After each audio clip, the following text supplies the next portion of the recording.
I'm Tony Stewart. I'm Rusty Wallace. I'm Bubba Wallace. I'm Joey Logano. I'm Darren Pittman. I'm Ricky Stenhouse Jr. And this is 3 Wide Life. Hey guys, I'm Megan Kolb, and welcome to a brand new episode of 3 Wide Life.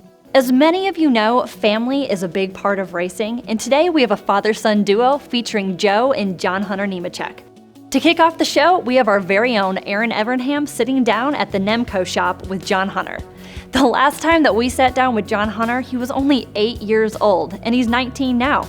So it's going to be fun to see how time has changed. John Hunter, most of your childhood you grew up at the racetrack. Most kids go do family events on the weekend, but you guys went to the racetrack every weekend. What was that like? It was fun. The racetrack and the racing family, I mean, everyone, it's one big family. From other kids, I know Tyler Labonte, Bobby Labonte's son, we would always hang out, from Ryan Blaney to Chase Elliott. Yeah. I mean, you get to hang out with all these guys at the racetrack when you're young, being able to play on the playground, being able to go to MRO, and now you're racing against them. What are some memories that really stand out to you? Probably the most memorable thing was at Kansas when Dad won both the Xfinity race and the Sprint Cup race, all in the same weekend. That was awesome to be able to go to Victory Lane twice that weekend. He won the pole too, so I got a pedal car when I was younger, so that was probably one of the coolest memories I have. What has it been like to kind of watch your dad's career go from up to where it's winding down now? Very cool, to say the least, to see what he's accomplished in his past. And then when I was younger, I know he had a lot of Xfinity Series wins around 01, 02, 03. Yep. So it was very cool to be a part of those. I don't remember all of them, but being able to go back and look at pictures and talk to him about the memories that he had from what happened during the race. And now with me driving, I can relate to that compared to when I was younger, I couldn't. And some kids who grow up at the racetrack end up not wanting anything to do with it, or even someone like, Mark Martin's son, who at some point just got burned out. Have you always had a love for racing? I have. I've always had a love for racing. I didn't know exactly what type of racing I wanted to do until I was about 13 years old. I got back in a stock car from motocross. I tried every aspect of racing. If it had a motor on it, I was either getting on it or getting in it to be able to drive it. You mentioned earlier when we were talking that you had a quarter midget when you were 3 years old. When was your first race? I was 5 years old. So I started driving when I was 3, driving go-karts around the shop, in the parking lot, running around Jersey barriers, setting up tracks. Dad actually got one that was stretched that he could fit in, and he'd go out there and race me. So he's definitely taught me a lot from the time that I was 3 years old getting in my first quarter midget. Around 13, 14 years old, I got off motocross bikes and got in an Allison Legacy car.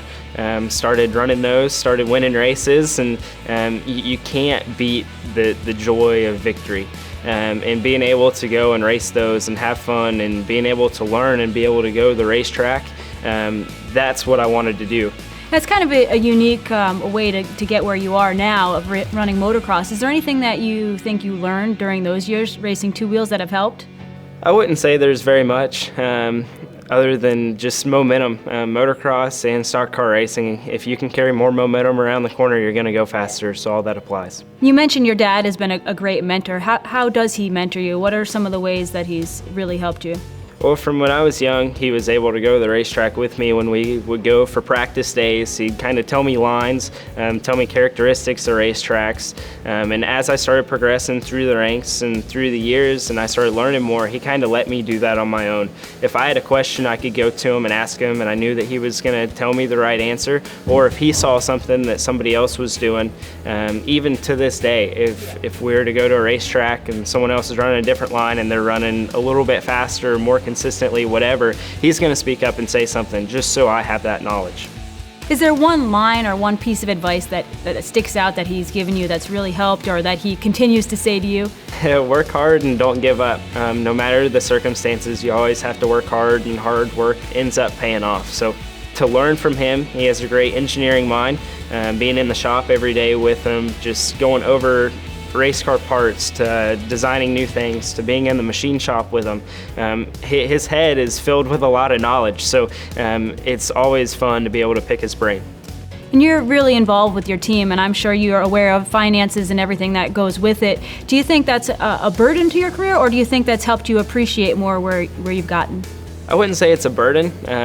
It hurts a little bit more than it helps, but overall it's made me appreciate what I have.